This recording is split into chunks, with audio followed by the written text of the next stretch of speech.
জীবনে সুন্দরভাবে বাঁচার অধিকার সবারই আছে, আমারও ছিল।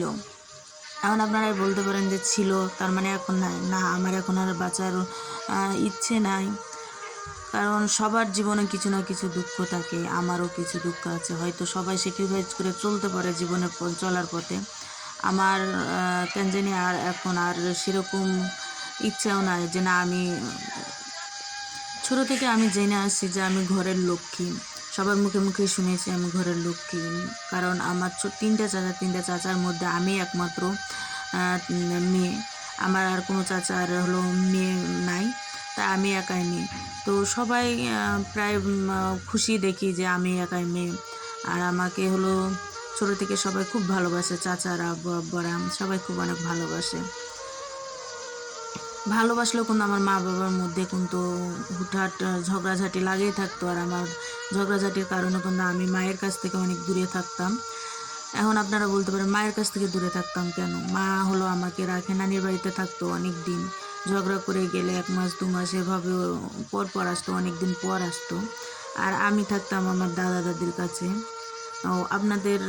আমার দাদা তো অনেক ছোট থাকতেই মারা গেছিলো, আমি আমার দাদির কাছে থাকতাম। আর আমার দাদি আমাকে অনেক বেশি ভালোবেসেছে। আমার দাদি এখন আর আমাদের কাছে নাই। আর আমার জন্যই টেনশন করতে করতে আমার দাদি মারা গেছে স্ট্রোক করে। আমাকে নিয়ে খুব টেনশন করতো আমার দাদি, এই জন্য হলো স্ট্রোক করে মারা গেছে। এখন মানুষ মারা যায় ঠিক আছে, কিন্তু তাদের একটা না একটা হলো কারণ রেখে যায়। হয়তো অনেকে ভাবে যে আর একটু ডাক্তারের কাছে নিয়ে গেলে, এই ডাক্তারের কাছে নিয়ে গেলে হয়তো ভালো হতো। অনেকে টেনশন করার জন্য স্ট্রোক করে মারা গেছে, যে ওর জন্য স্ট্রোক করে মারা গেছে। তো সেম কাহিনী কিন্তু আমার হলো দাদি কিন্তু আমার জন্য স্ট্রোক করে মারা গেছে। আর এই কথাটা কিন্তু আমাকে প্রতিনিয়ত আমার আত্মীয় স্বজনেরা কানের মধ্যে রাখে যায় যে তোমার জন্য টেনশন করতে মারা গেছে। আমার মা আমার ফুপুরা এই কথাগুলো বলে। সবাই আমার দাদির জন্য দোয়া করবেন, কারণ আমার দাদি হলো সব থেকে ভালো দাদি ছিল। আর আমার দাদির জন্য জান্নাতবাসী হয়, সবাই দোয়া করবেন। আমার দাদি কিন্তু আমার মায়ের থেকেও বেশি আমাকে ভালোবেসেছে। তাই হলো আমার দাদি আমার জীবনে একটা কালো অধ্যায় নেমে আসছিলো, সে কালো অধ্যায় আমি সামলে নিতে পারছি, কিন্তু আমার দাদি সামলাতে পারেনি। আমার হলো মাও সামলে নিতে পারছিল, কিন্তু আমার দাদি সামলাতে পারেনি। আমার দাদি আমাকে অনেক বেশি ভালোবাসছিল, তাই এই কালো অধ্যায় থেকে আমার দাদি সামলায় নিতে পারেনি, স্ট্রোক করে মারা গেছে। আমি এখন থেকে আপনাদের সাথে সব কিছু শেয়ার করব, আমার জীবনের সব কালো অধ্যায়গুলো, আমি কিভাবে জীবনটাকে গুছিয়ে নিচ্ছি আর কিভাবে চলছি। তো আমি গ্রাম থেকে এখন তো পালিয়ে আসছি শহরে। গ্রামের মধ্যে আমি আর এখন থাকি না। গ্রাম আমাকে অনেক কিছু হারিয়েছে, আবার হলো পদে পদে গ্রামের লোকজন আমাকে সবসময় স্মরণ করে দেয়, আর আমাকে হলো নিচু কটু কথা শোনায়।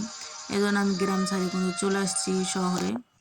তো শহরে আসার পর আমি সুখী হতে পারলাম কি না, এই গল্পগুলো কিন্তু আপনাদের সাথে শেয়ার করব। আর আপনারা কিন্তু হলো আস্তে আস্তে আমার ভিডিওগুলো প্রতিদিন একটা করে ভিডিও পাবেন, দেওয়ার চেষ্টা করব।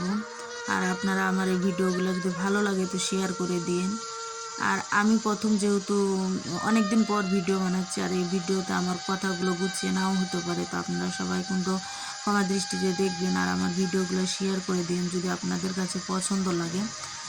আর আমাকে সাপোর্ট করবেন, আর আপনাদের সাপোর্ট ছাড়া কিন্তু চলা যাবে না। তো আপনারা যদি সাপোর্ট করেন তো আমার জীবনটা আমি সুন্দরভাবে গুছিয়ে নিতে পারবো, সুন্দরভাবে চলতে পারবো। আপনারা যদি একটু সাপোর্ট করেন, আর একটু সাপোর্ট করলে কিন্তু কোনো কিছুই হবে না। আপনারা আমার ভিডিওগুলো দেখবেন একটু কষ্ট করে ভিডিওগুলো দেখে একটা ভালো কমেন্ট করে যাবেন।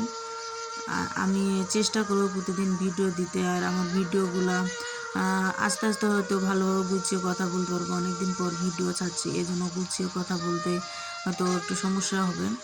তো সবাই শেয়ার করে দিন আমার ভিডিওগুলো। সবাই ভালো থাকবেন, সুস্থ থাকবেন, আর আমার পাশে থাকবেন। চলার পথে কিন্তু আপনার বাধা শেষ থাকবে না, আর সেই চলার পথকে বাধা ছেড়ে দিয়ে চলতে হবে, এটাই হলো জীবন। তো সেই জীবনে গুছিয়ে নিতেই কিন্তু আমার এই পেজটা খোলা। আপনারা সবাই আমাকে সাপোর্ট করবেন, আমি যাতে পেজটা থেকে কিছু ইনকাম করতে পারি।